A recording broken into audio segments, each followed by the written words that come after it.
Seuraavana on sitten Toivoa on, näin me sen teimme. There is hope for Finland. Yes. So we are shortly in the same level as the Swedes, because Swedes have had hope for centuries. Anyway, Maria, she has ridden in the Olympic Games, and she's now the chairman of the athlete committee of FEI, and you're coming from Sweden. And today the topic is Finland towards the future. So, varmt välkommen till Finland, Maria Gretzer.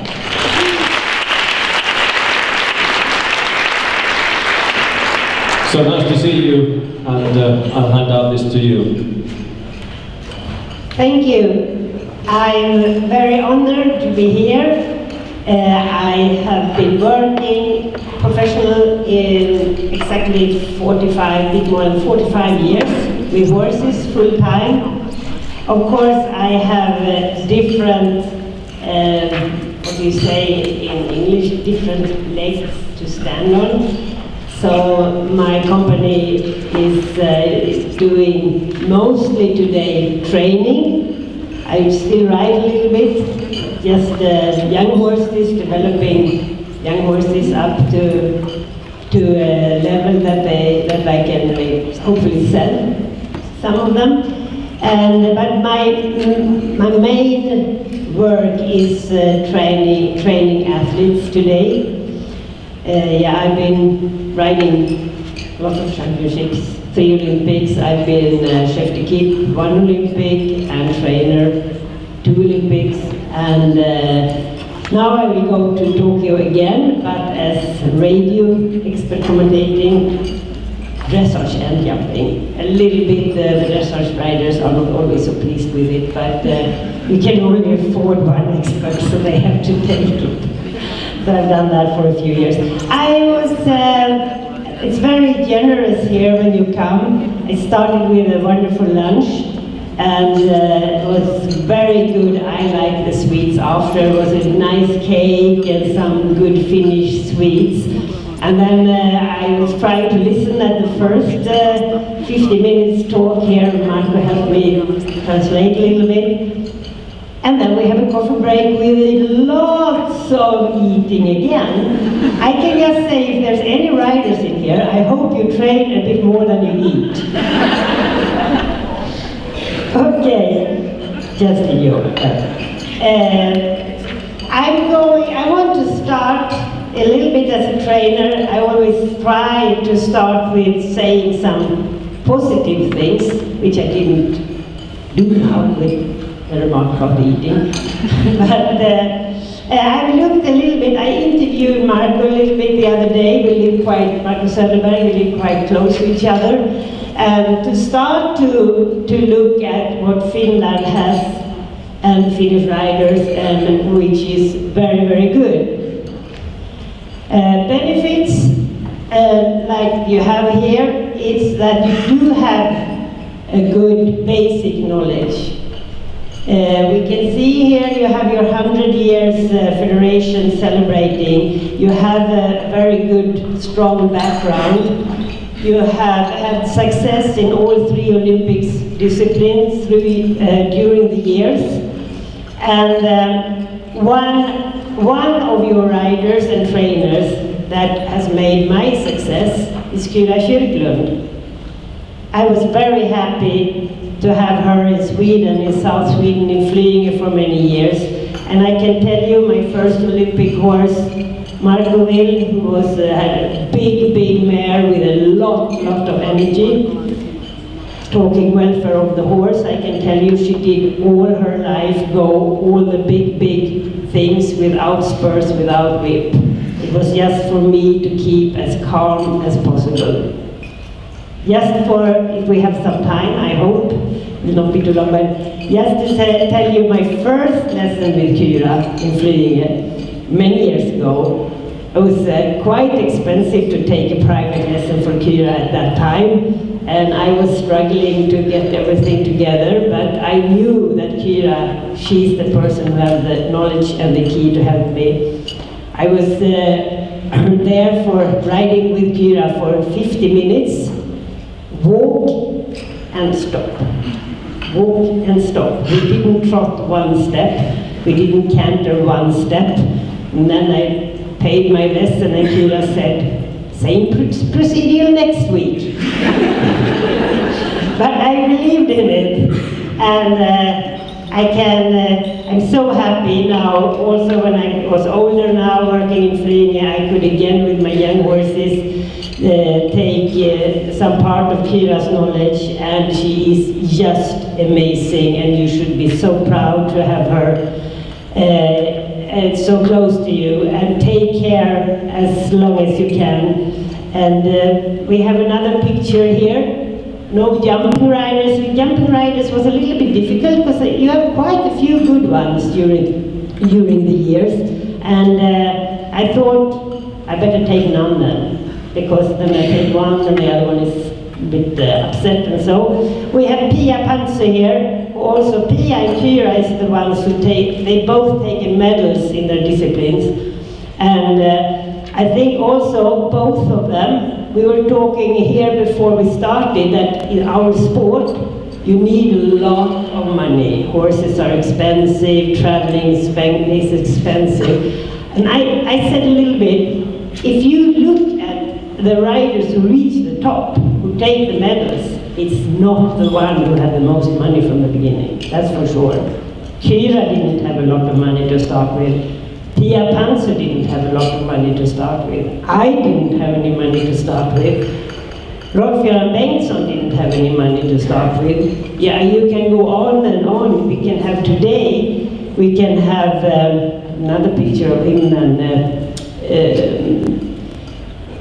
now I'm just losing the name. But nearly all our top riders in the team, they started from quite scratch.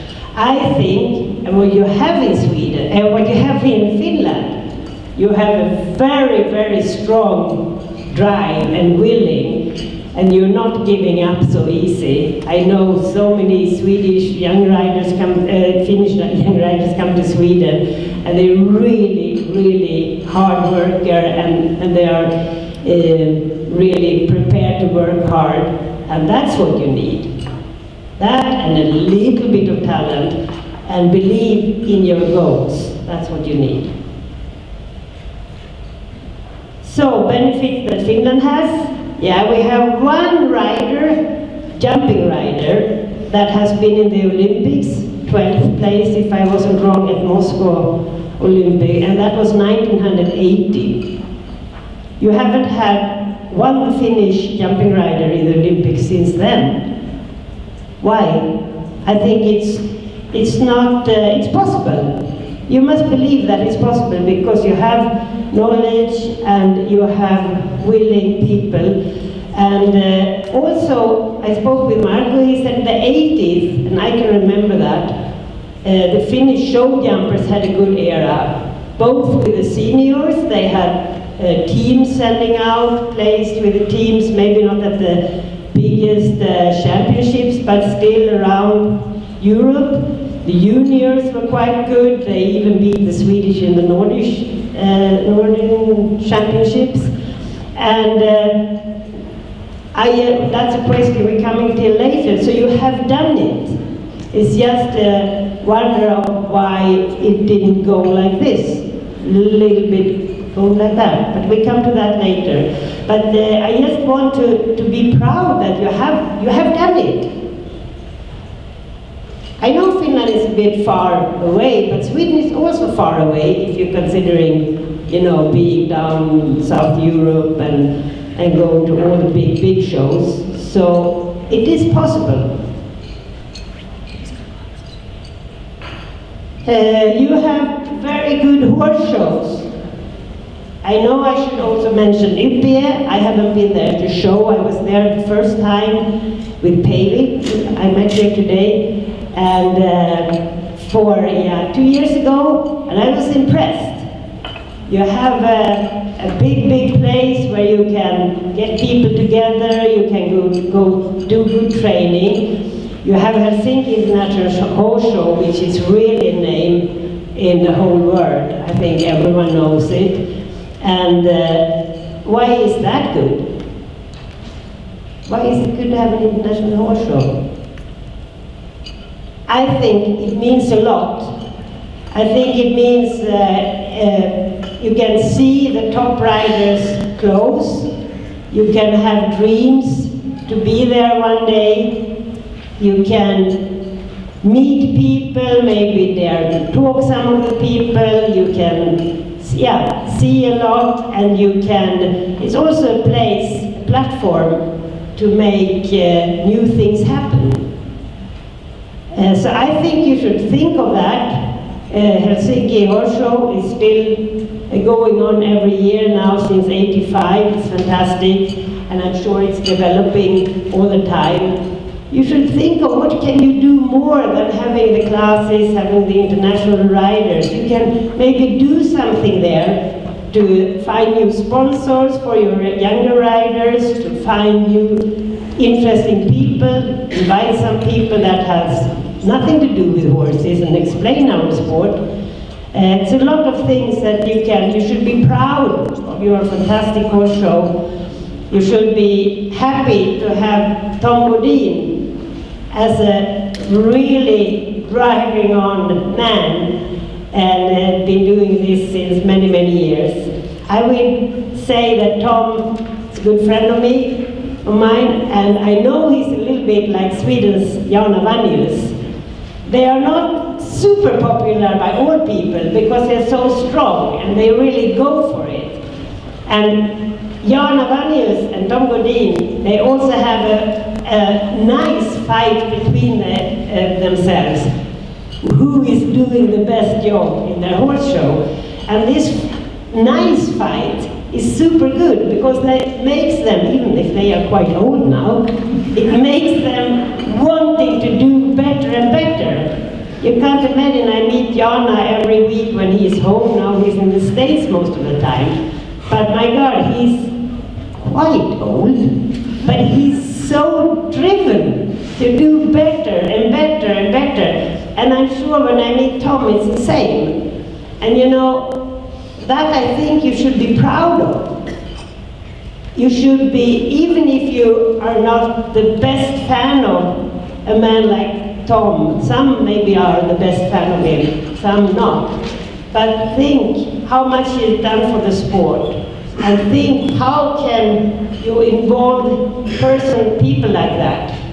I think that is one thing I want to send with you today, to be really open-minded, maybe to change attitude, to start to work together. That I think is one of Sweden's key points, where we are a bit further, that we really know that we need each other. You can't, I know that riding is a one-man show in one way, but you can't do, it's not a one-man show to reach success, that's for sure. So you have strong people in Finland, I know it, very strong. You have good people, you have a lot of people with knowledge, but you have to get together. Really, you can do it, I'm sure. Yeah, I was going to mention Henrik von Eckermann. You have to have a Swedish rider on the picture from the Helsinki Horse Show. He's also one that has really started working as a groom for Ludger. He had a dream. Henrik von Eckermann had a dream to go to his big fan, Ludger Beerbaum. He phoned him, he wrote him emails, and finally one day Ludger thought, yeah, I think he met him in Gothenburg and said, I'm the person who's written you a few times. I want to come and work for you. And yeah, today he thought he was so interested, he had to say yes. And he worked there for 6 years as a groom. Ferdinand could starting to ride young horses and struggling. He was not a talent. People said to me, he will never reach the top. He has no talent. No, maybe not from the beginning, but he had a very, very strong mind. And he was prepared to offer a lot. And he made it. Today, he's been top 10 for quite many years. He has his own nice stable and start his own things, have good sponsors. It is possible. And don't talk about that you have to have a lot of money. I know the sport is expensive. I know what it costs to travel with horses. But the people who make it is not the wealthiest people from the beginning. It's the people with the right mind. Here I will say I'm impressed of Finnish people. They are in Sweden and in Europe, they are very well known as hard workers. Especially grooms from Finland. They are super popular around the world since many years. Why? High moral, not spoiled, high responsibility, hard workers, and very good with animals. Very good with animals. And on the picture here is one of my favorites. I was training with Frankes Råtak many years ago, and here is Sarah with one of Frankes championship horses, Vai. Sarah, I'm sorry to not remember her last name, but Sarah has helped me so much. I've learned so much from Sarah. She was with Franke for, I don't know, 15, 20 years, I can't say it. From that time we had Helle. I also can't remember her last name. Helle worked with Otto Becker from Finland. Helle was really, I was scared when I met her at first. She was big and strong and all looked really grumpy. But Helle was the nicest person when you know her. And you learn so much from her. And I think it's, I don't know how it is today. I don't know actually anything what you've done or what you do. But you should take care of your groups that are working hard in other countries. Invite them for things like this. Invite them to come and teach and what's happening, because they really know what's going on now. They really know how to travel with horses. I mean, that's a problem for us in Sweden and from Finland when you have these long trips to go. We're talking about welfare of the horse before. Of course you can't do well at the show if you come and then travel a little bit in a wrong way. The horses have to feel good, otherwise they don't perform. People who say that we are cruel and that we force our horses to do well, it is impossible at a high level. You have to come to the show with the horses feeling great. Otherwise you can't make it. And I mean, it's so expensive for us anyway to do the long trips. So we have to have all knowledge we know. And I don't know exactly the names today, but I'm sure some people in here know. You have so many still today. You don't have Sarah working as a groom anymore, not Helle from my time, but I know you have so many Finnish girls working abroad in Europe. Please invite them, contact them. You can learn a lot.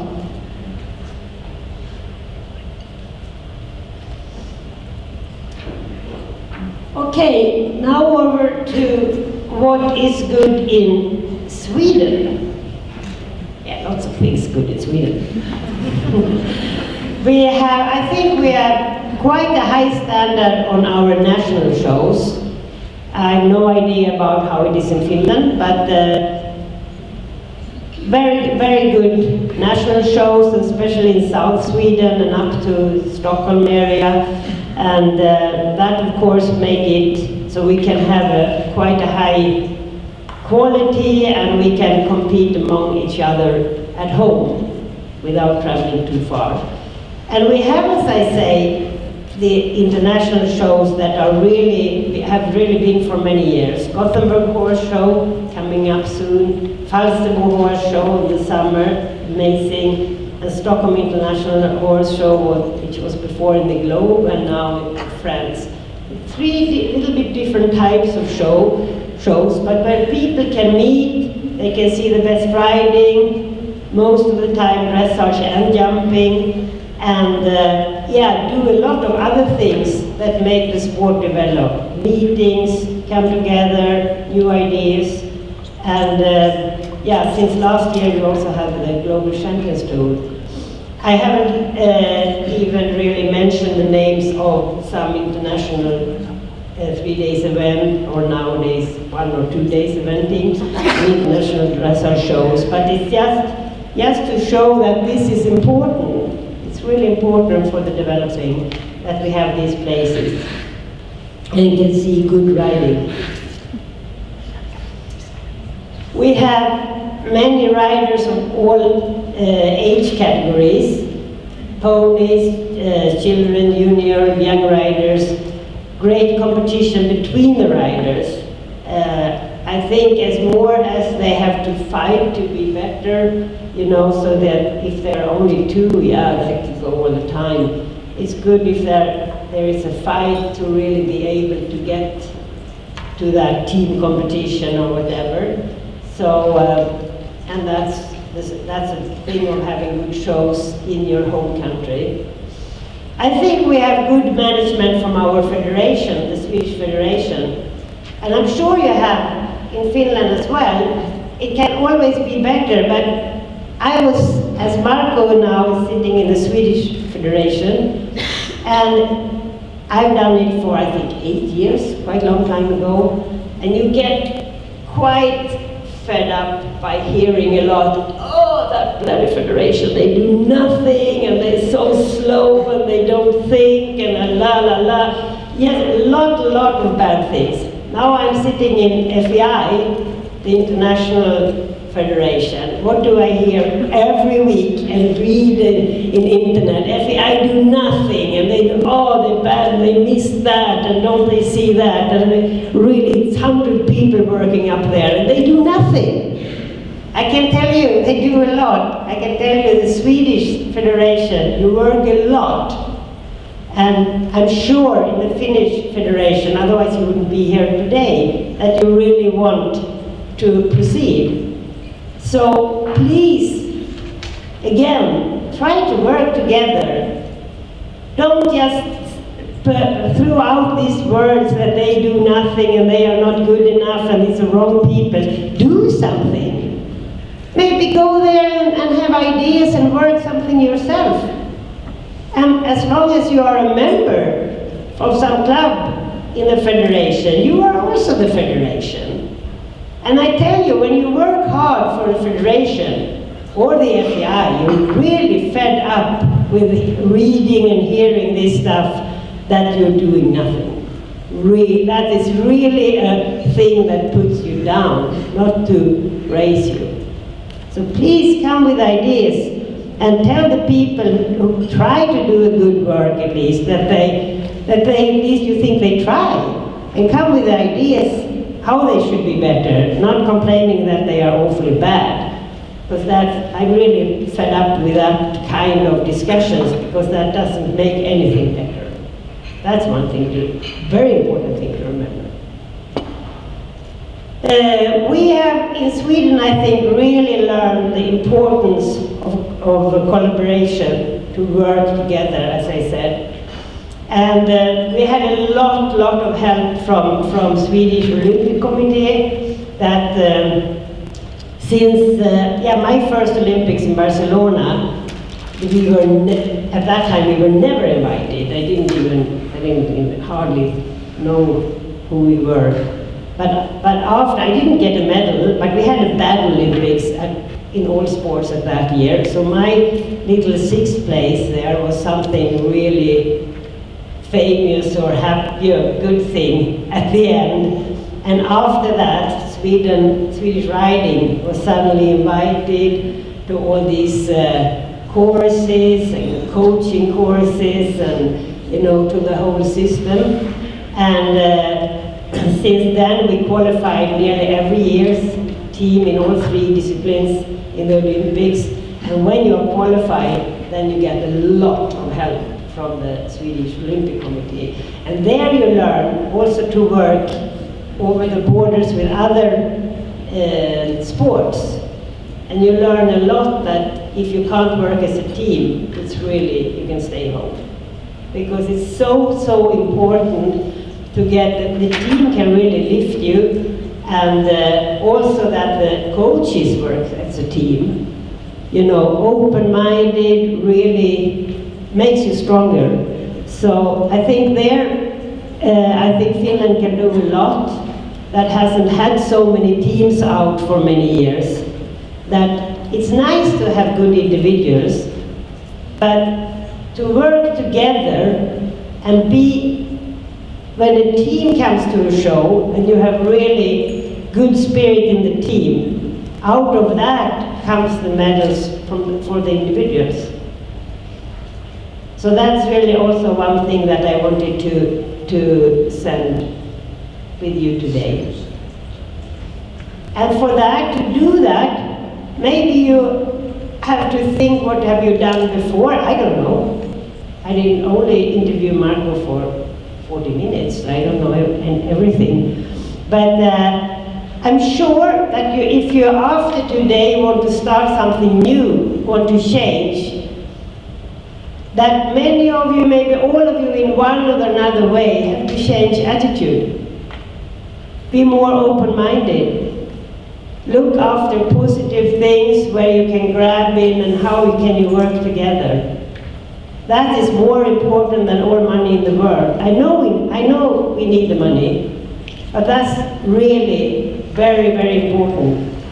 As it is important, of course, to work as a team with our best partner, the horse. If we are not a good team with the horse, we can also really stay at home and maybe start with golf or something like that. Sweden also have a very good trainer system since 25 years. We started to have these category A, B, and C trainers. I was going to put the PowerPoint on that, but when I looked it up on the Swedish Federation's homepage, it was such a lot to read, and I thought, that will take another week. I'm not that professional PowerPointing. So if you're interested in seeing how it is, what does it need to make you a C trainer, you can go in and read. It's open in the Swedish Federation homepage. And I can just say, around C trainer, if you want to be that, you have to be at least 22 years old. You have to go 3 quite a few days courses and read a lot at home and practice, and then you do, after these 3 courses, you do an exam, and not all of them pass. I mean, then you can come back and do what you failed on. So it involves a lot. And then B trainer, you have to be on a level of 140 jumping. You also have to have students who you can prove that you brought up to 140. In dressage, I think it's sort of St. Leo or something like that. And yeah, about the same, eventing and so. And A trainer is the last step. You have to be on the highest level, and also prove that you brought up students for the highest level. And what is very good here, before in Sweden, I think the trainers were a little bit, you know, I'm here in my area and this is my students, and the other one is there and that's his students, and working not really open-minded. I think even as an A trainer, you have to do a refreshing course once a year. You have very good, you can have people talking about mental training, about pedagogic, what's the name is, about, management of the horses, you know, you have different things. And what good is, A trainers, they're all more or less quite old, like me, and a little bit less, and a little bit more. And we started, when we meet once a year, we think it's fun, we discuss among each other. And we also come with new ideas, how should we develop, and we work together, you know, much, much more than before. And if you don't do these refreshing courses once a year, you can't keep your license. And now, since we have this for many years, like the riding schools today, I had a very, very good girl who worked for me a few years. She is now ready as a sea trainer. She's a good rider, and she also likes to teach. And just as an example, she was living close to Borås, and they asked her, she knew that they needed more trainers there, and she wanted to come in there. And they said, yeah, we really want you to teach here, but first you have to do the sea trainer course, because all the big riding schools, or the ones, what do you say, Marcus, the ones who are, following the plan, they can't have any trainer who is not in the system. So it has to be AB, or at least a sea trainer, which is, then we really reached quite far, I think. I can say the first, I was a trainer from the beginning, because some people have to do it. So we had to do it. It was Jana, me, and Janne Jönsson, and a few of the oldies. We had to do a course to be able to do, but to get started. And now, since quite many years, I do these refreshing courses for B and C trainers, sometimes A trainer, and what I could feel the first 5, 6, 7 years when we did this up in North Sweden, West Coast, here, I said after like 5, 6 years, I don't see any difference. Why are we doing this? I mean, it's like starting on square one every time. But then suddenly, after 8, nearly close to 10 years, I said to Björn, who I now work together with a lot, we do it 2 and 2, I said, wow, now you can really start to see a line that so many trainers are not thinking in the same way. We are at least a little bit, you can see that we are in the same system. But it takes time. I don't know if you have a trainer system here, I don't know much about it, but when you want to change, don't give up after 2, 3 years, because it takes time. So be sure what you do, be sure you have a good product, and then it has to take time before you really can see some development. And work together, I say it again, that's the key.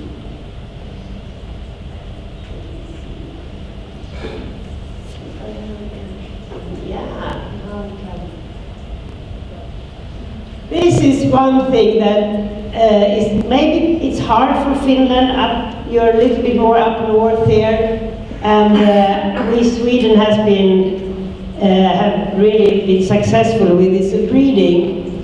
And of course, it's a lot easier when you can find the horses in Sweden. We can follow exactly what they've done on the shows since they started. We know the breeders, some of them. We can know the good breed. Are they good bred? Are they hopefully sound? It's a lot easier than go out in Europe and buy some, if you don't know a lot of good people there. So I have example. Yes, we have Butterfly Flip. To the left we have Breal, I said Jan Brink, and we have Vega, homebred from Sara Algotsson's mother. So there we have all these 3 horses. They really cost nothing, hardly nothing for the riders, except a lot of work. So of course that's a big difference when you can find young horses in your home country. If you can't do that, maybe, that also you have to think, what can we do? We don't have a lot of breeding in Finland. Maybe, to go out and buy foals, not so expensive. To have them in some places and good people who can raise them up. And of course all the foals will not be top horses, but if you have good breed, good blood, good types, you can see already as foals, you can sell them as very nice horses when they are maybe 5. If you see, okay, this will not make an Olympic horse, not even a horse for big classes, but it's a really nice type, good breeding. It will do a lot of good somewhere else, you know, to select and things like that. It's just ideas, you know, that I have. Just because you don't have a big breeding, you can't say, oh, we don't have that, that's useless. It's really sad, you know, but you have to think open-minded, what can we do instead to try to find the horses before they cost 10 million crowns. Or, yeah. So, now some questions. National shows in Finland during the 80s and now. Was it better then or is it better now? I don't have the answer. Marcus said it was quite good in the 80s. Var allting bättre förr? Nej, allt var inte bättre förr. Men just det var, för den tiden var det väldigt bra att det inhemskt räddningsserie som vi hade i hoppning. As Marcus said, for jumping for the time, the 80s, it was a very good standard for that time. So that's maybe something to think of, if you can raise the standard in the country. And can you work more across borders? And then I don't mean the borders to other countries, I mean the borders between the disciplines. Because you are good in dressage, you have a lot of knowledge in eventing, and had some really good success in eventing, and also in jumping. But can you really get among? We've started that also in our country since quite a few years, to really work over the borders, not jumping here, dressage there. We didn't do that 20 years ago, but we do it a lot now, especially in the trainer system. The trainers talk to each other and take ideas from each other. So that's one thing that you can really take with you, I think. And can you work more as a team? I don't know how you do it now, but I'm sure you can. I'm sure we can do it better in Sweden as well. You know, we can also work even more as a team. But and if you start to think that way, I think you can really turn and be at an even higher level than you were in the 80s. That's my belief. I hope you believe in it as well. I don't know if you have a trainer system, and can you get started with a trainer system that you really have this. The best thing with the trainer system we have is that the trainer at least once or twice a year come together and have these discussions that we have today. Open-minded, you're not getting better as a trainer. As a coach, you're not getting better if you stay and hide yourself with your little group of students. That's really not getting better. So for the trainers, maybe change their attitude, not only the riders who have to change attitude, the trainers, the coaches to change attitude, to be open-minded. Because you can only get better if you work together. And yeah, maybe you can copy some things from Sweden to start with, if you don't have everything in place. You know, it's a good man in our federation, working in our federation, he's sitting there. Just ask him, you know, can we have something from you? Can we maybe borrow something from you or get something from you that you think is good? You know, take the chances that you get. The answer can't be more than no.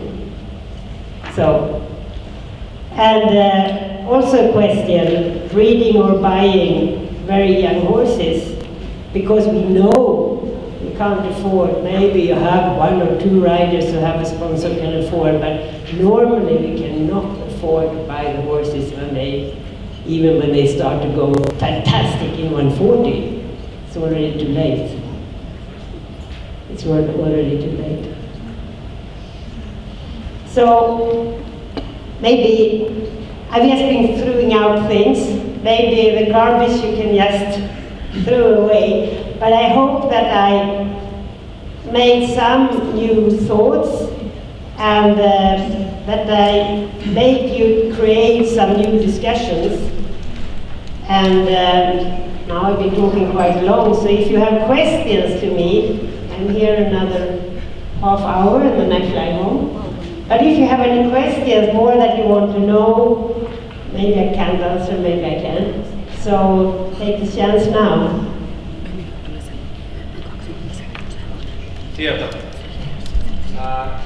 Thank you for a really nice talk, and could you please tell us 5 top things about really good training system, your opinion about it?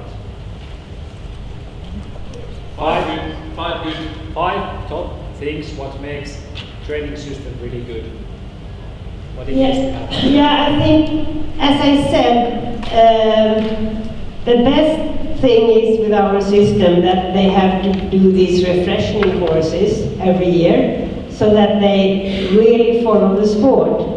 Because I'm really happy because in my job I go out still a lot to a lot of international shows as a radio commentator and for FEI. So because it's really important to see good sport. Now you can see a lot on television, but still, and it's if you can't go out and see it live, to talk with each other, maybe watch films together from the biggest championships, and where is sport going, where is it going, how should we take these parts to try to get it in our system. You know, it's really important that your best people in your country get together at least once a year, open-minded and speak together.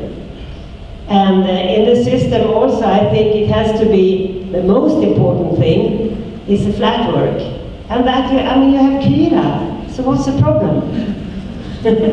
I think, She's in England. Yeah, but she must be here somewhere. I can feel her spirit. Yes. So, you have, I will say, you have, flat work is the key. Flat work is the key, I promise you, for all disciplines. And especially today, when the horses are bred, now I talk jumpers, but also dressage horses, they are so specialized and bred to do what they are good at, that it's easy to little bit not doing so much good flat work, because they will do it to a certain level anyway, and quite quick. That's a message today, to teach the young people that even if it's easy to jump up to M level, because the horses are such athletes and they want to do it, they have the right mind, the right head, they love to do it, most of them, and that's even more important than that you really need a good flat work. And today, when they are also, for all disciplines, they are high, much more high in blood, much more nerve, much more quicker, more sensitive. So it's another flat work maybe than 40 years ago. I think Marco Will, like my best horse, was really, the temperament was really like how it is nowadays. I knew how to do it at that time. I only had to focus to sit still, breathe at the right place, repeat, be calm, yeah. So it's, flat work doesn't mean dressage. But when you have coaches like Kira, she figures out in 2 minutes what your horse needs. And I'm sure you must have some coaches in Finland who are inspired of her. Plenty, I think. You know I'm a big fan, so yeah.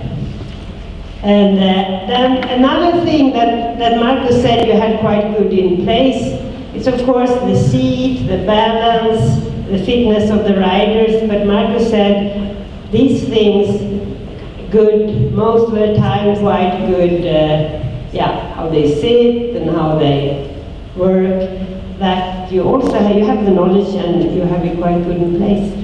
So, but it has to be, if you look at television, it's quicker, it's another tempo today in the jumping. It's completely different. Like if I had Marco Will today, I would not have one single clear round, because I couldn't manage to ride the speed, because she couldn't cope with it. I would have sort of 3 time falls every round. But she was good then. But I mean, it's a new challenge. You see, it's new challenges all the time, and that's why you really have to keep updated. Just because you were a good coach 10 years ago, you're not for sure that you're a good coach today. Not only the riders. It's really important that the coaches keep up. More important than the riders, because they are the ones who are the riders. So you can't train exactly the same like you did 30 years ago. Luckily so. Yeah. Lucky. Does anybody else have any more? Sorry, did I interrupt you? No, I just wondered if that was enough answer. One question. When Sweden wasn't so well known as a riding country before, like 20 years ago, and so when you got better, did you do more breeding or buying with the young horses? Yeah, I think the breeding and our system is, thank God, going a little bit hand in hand. And we're lucky, all of the horses, I mean Mary-Lou from Henrik is not Swedish, half of the horses from Peter Fredriksson are Swedish, half not. So it's not that every single rider rides on Swedish bred horses, but of course it does a lot that when you can find the horses at home. And I think as a female rider that don't have so much, that for me it has always been much easier to compete on the highest level with a horse that I started with when it was 4 or 5 years old.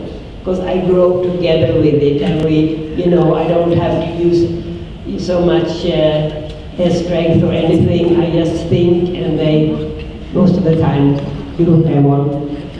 So that's also one thing. It's not only negative, it's like I said, it takes time. But at the end of the day, I think it's nicer. You feel very good if you reach to the top with a horse that you had since it was a baby. And for female riders, I think it's a lot easier if you really want to reach the whole way to have them from the beginning. You can look at Malin. Malin's championship horses, butterfly flip, she had since she was 4.5. Cormint, who was before, was also big and a bit strong for her, but she had him since he was a baby, so that's why it worked anyway. And now, Indiana, that's her best horse now. She had since she was at least 5 or 6. And that's the horses who she also does best with, the ones who she really can bring up herself. Any more?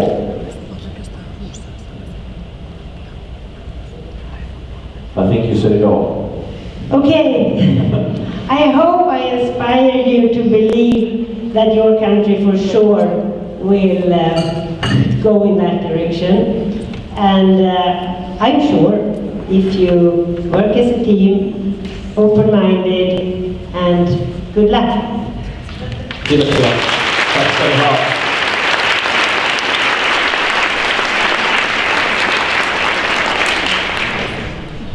So, thank you so much for your thoughts and inspiration for us.